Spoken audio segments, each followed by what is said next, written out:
आज का ये एपिसोड शुरू करने से पहले एक छोटी सी बात। क्या आप भी अपना पॉडकास्ट बनाने की सोच रहे हैं? तो एंकर ट्राई कीजिए। ये पॉडकास्ट बनाने का सबसे आसान तरीका है। नंबर 1, ये फ्री है। नंबर 2, इसमें कई सारे ऐसे टूल्स हैं जो आपको अपने फ़ोन और कंप्यूटर पर रिकॉर्ड और एडिट करने की फैसिलिटी देते हैं। नंबर 3, आप अपने पॉडकास्ट को डिस्ट्रीब्यूट भी कर सकते हैं, जिससे इसे स्पॉटिफाई और दूसरे प्लेटफॉर्म पर सुना जा सके। तो डाउनलोड कीजिए फ्री एंकर ऐप या विजिट कीजिए anchor.fm पर अपना पॉडकास्ट स्टार्ट करने के लिए। ये तो थी एक छोटी सी जानकारी, और अब शुरू करते हैं एपिसोड का सिलसिला। तो आज के एपिसोड में लीजिए सुनिए रविंद्रनाथ टैगोर के लिखे उपन्यास गोरा के 27वें भाग को मेरी यानी समीर गोस्वामी की आवाज में। मजिस्ट्रेट ब्रैडला साहब संध्या समय नदी के किनारे की सड़क पर पैदल घूम रहे हैं। साथ में हारान बाबू हैं, किंतु उनसे कुछ दूर गाड़ी पर सवार हो उनकी मेम परेश बाबू की लड़कियों को साथ ले हवा खाने को निकली हैं। ब्रैडला साहब कभी कभी गार्डन पार्टी में अच्छे अच्छे बंगालियों को न्योता देकर अपने यहां बुलाते थे। जिला स्कूल में इनाम बांटने के लिए वही सभापति का आसन ग्रहण करते थे। कोई रईस यदि अपनी बेटी की शादी में उन्हें बुलाता तो उसका निमंत्रण स्वीकार करते थे। उनकी कचहरी के सरकारी वकील के घर गत दशहरे के उत्सव में जो यात्रा हुई थी, उसमें दो लड़कों ने भिश्ती और मेहतरानी का पार्ट लिया था और परस्पर कुछ बातें की थी। उन दोनों का अभिनय मजिस्ट्रेट साहब को बहुत अच्छा लगा। उन्होंने इस अभिनय पर हर्ष प्रकट किया था और उनके अनुरोध से उस अभिनय का कुछ अंश दोबारा दिखलाया गया था। उनकी स्त्री पादरी की बेटी थी। उनके यहाँ कभी कभी पादरियों की लड़कियां आकर चाय पानी पीती थीं। शहर के भीतर उसने एक कन्या पाठशाला स्थापित की थी और उस स्कूल में पढ़ने वाली लड़कियों का अभाव न होने के लिए वो यथेष्ट चेष्टा करती थी। परेश बाबू के घर की लड़कियों में विद्या की चर्चा देख वो उन्हें बराबर उत्साह देती थीं। दूर रहकर भी कभी कभी उनके पास पत्र भेजती और बड़े दिन की खुशी में उन्हें धर्म ग्रंथ उपहार देती थी। प्रदर्शनी का दिन आ गया। मेले का प्रबंध बहुत ठीक है। दूर दूर के लोग कोई सौदा बेचने, कोई खरीदने और कोई तमाशा देखने को आए हैं। इस उपलक्ष्य में हारान बाबू, सुधीर और विनय के साथ बरदा सुंदरी और उसकी लड़कियां भी आई हैं। उनको डाक बंगले में ठहराया गया है। परेश बाबू इन सब बखेड़ों में पड़ना नहीं चाहते, इसलिए वे अकेले कलकत्ते में ही रह गए। सुचरिता ने उनकी सेवा टहल के लिए उनके पास रहने की बहुत चेष्टा की थी, किंतु परेश बाबू ने मजिस्ट्रेट के निमंत्रण में कर्तव्य पालन के लिए सुचरिता को विशेष उपदेश देकर भेज दिया। परसों कमिश्नर साहब और लाट साहब के सामने मजिस्ट्रेट साहब के बंगले पर संध्या समय परेश बाबू की लड़कियों द्वारा अभिनय होने की बात स्थिर हुई है। उसे देखने के लिए मजिस्ट्रेट के अनेक इष्ट मित्र जहां तहां से बुलाए गए हैं। कितने ही चुने चुने हिंदू वकील, बैरिस्टर और जमींदार आदि को भी इस अभिनय में बुलाने का आयोजन हो रहा है। ये भी सुना जाता है कि उन लोगों के लिए बाग में एक तंबू के भीतर ब्राह्मण रसोइया द्वारा जलपान की सामग्री तैयार करने की तैयारी होगी। हारान बाबू ने कुछ ही समय में सारगर्भित बातचीत से मजिस्ट्रेट साहब को विशेष रूप से संतुष्ट कर लिया था। ईसा मसीह की धर्म संबंधी पुस्तकों में हारान बाबू का असाधारण पांडित्य देखकर साहब आश्चर्य में डूब गए थे और ईसाई धर्म को ग्रहण करने में वो अब तक क्यों विलंब कर रहा है, ये भी मजिस्ट्रेट ने उससे पूछा।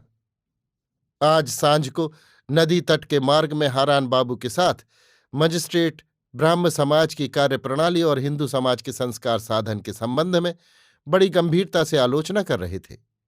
इसी समय गोरा गुड इवनिंग सर कहता हुआ उनके सामने आ खड़ा हुआ। कल उसने मजिस्ट्रेट साहब से मिलने की चेष्टा करके देखा कि साहब के सदर फाटक के भीतर पैर रखने के लिए दरबान को कुछ भेंट देनी होती है। इस प्रकार जुर्माने के साथ साथ अपमान स्वीकार करने में राजी न होकर आज वो साहब के हवा खाने के समय उनसे भेंट करने आया है। इस साक्षात के समय हारान बाबू अथवा गोरा की ओर से परिचय का कोई लक्षण नहीं देखा गया। गोरा को देखकर साहब कुछ विस्मित से हो गए। ऐसा लंबा जवान, हट्टा कट्टा बदन, इसके पहले कभी बंग देश में देखा है या नहीं, ये उनके स्मरण में न आया। इसके शरीर की कांति भी साधारण बंगाली की सी न थी। वो एक खाकी रंग का कुर्ता पहने हुए था, धोती मोटी और कुछ मैली थी, हाथ में एक बांस का लट्ठ था, चादर को सिर पर पगड़ी की तरह लपेटे हुए था। गोरा ने मजिस्ट्रेट से कहा, मैं अल्लाहपुर से आ रहा हूं। मजिस्ट्रेट ने एक विस्मय सूचक भाव प्रदर्शित किया। अल्लाहपुर की वर्तमान कार्रवाई में एक बाहरी आदमी बाधा देने आया है, ये खबर उनको कल ही मिल चुकी थी। तो क्या ये वही आदमी है? गोरा को सिर से पैर तक उन्होंने एक बार कड़ी दृष्टि से देखा और पूछा, तुम कौन जात हो? गोरा, मैं बंगाली ब्राह्मण हूं। साहब ने कहा, ओह, क्या समाचार पत्र के साथ तुम्हारा कोई संबंध है? गोरा, जी नहीं। मजिस्ट्रेट, तब तुम अल्लाहपुर क्या करने गए थे? गोरा, घूमते फिरते वहां जा पहुंचा था। पुलिस का अत्याचार और गांव की दुर्दशा देखकर तथा वहां विशेष उपद्रव की संभावना जानकर प्रतिकार के लिए मैं आपके पास आया हूं। मजिस्ट्रेट, अल्लाहपुर के लोग बड़े बदमाश हैं, ये तुम नहीं जानते? गोरा, वे बदमाश नहीं हैं, वे निडर हैं और स्वतंत्र स्वभाव के हैं। वे लोग अन्याय और अत्याचार को चुपचाप नहीं सह सकते। मजिस्ट्रेट खफा हो उठे। उन्होंने मन में समझा कि नए बंगाली इतिहास की किताबें पढ़कर नई बोली बोलने लगे हैं। तुम वहां की हालत से बिल्कुल वाकिफ नहीं हो, ये कहकर मजिस्ट्रेट ने गोरा को खूब घुड़की दी। गोरा ने भी खूब कड़क कर कहा, आप वहां की हालत मेरी अपेक्षा बहुत कम जानते हैं। मजिस्ट्रेट, मैं तुमको सावधान किए देता हूं, अगर तुम अल्लाहपुर के मामले में किसी तरह का हस्तक्षेप करोगे तो याद रखो, तुम विद्रोही समझी जाओगे और तुमको इसका उचित फल मिलेगा। गोरा, जब आपने अत्याचार को शांत न करने ही का मन में संकल्प किया है और गांव के लोगों के विरुद्ध जब आपकी ऐसी धारणा दृढ़ बंध गई है, तब मैं कर ही कह सकता हूं। हां, इतना मैं जरूर करूंगा कि उस गांव के लोगों को पुलिस के विरुद्ध खड़े होने के लिए उत्साहित करूंगा। मजिस्ट्रेट चलते चलते रुक गए और पीछे की ओर घूमकर गोरा को डपट कर बोले, क्या इतनी बड़ी शेखी? गोरा कुछ जवाब न देकर धीरे धीरे वहां से चला गया। मजिस्ट्रेट ने हारान बाबू से कहा, क्यों साहब, आपके देशवासियों में ये कैसा लक्षण दिखाई दे रहा है? हारान बाबू ने कहा, हुजूर, लिखना पढ़ना कुछ ठीक होता नहीं, विशेषकर देश में आध्यात्मिक और नैतिक तथा चरित्र सुधार संबंधी शिक्षा न होने के कारण ही ऐसी घटना होती है।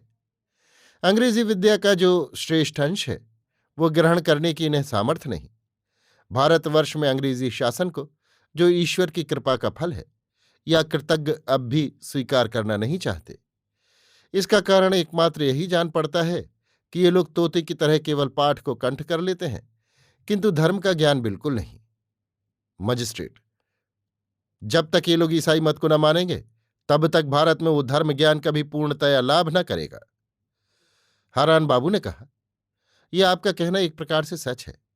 यह कहकर ईसा को स्वीकार करने के संबंध में किसी ईसाई के साथ हारान बाबू का कहाँ मतभेद था और कहाँ वो सम्मत था, इसी की सूक्ष्म भाव से चर्चा उसने मजिस्ट्रेट से की और उनका ध्यान इस प्रकार अपनी ओर खींच लिया था कि जब मेम साहिबा ने परेश बाबू की लड़कियों को गाड़ी पर बिठा डाक बंगले में पहुंचा दिया और लौटती बार रास्ते में अपने स्वामी से कहा, घर चलिए, तब वे चौंक उठे और घड़ी देखकर कहा, 8:20 हो गए। गाड़ी पर चलते समय मजिस्ट्रेट ने हारान बाबू से हाथ मिलाकर कहा, आपके साथ बातचीत करके मेरी आज की संध्या खूब मजे में कटी है। हारान बाबू ने डाक बंगले में पहुंचकर वे सब बातें सबको सुनाई जो कि आज मजिस्ट्रेट से हुई थी, परंतु उसने गोरा के आने का उल्लेख नहीं किया। अभी आप सुन रहे थे रविन्द्रनाथ टैगोर के लिखे उपन्यास गोरा के 27वें भाग को मेरी यानी समीर गोस्वामी की आवाज में।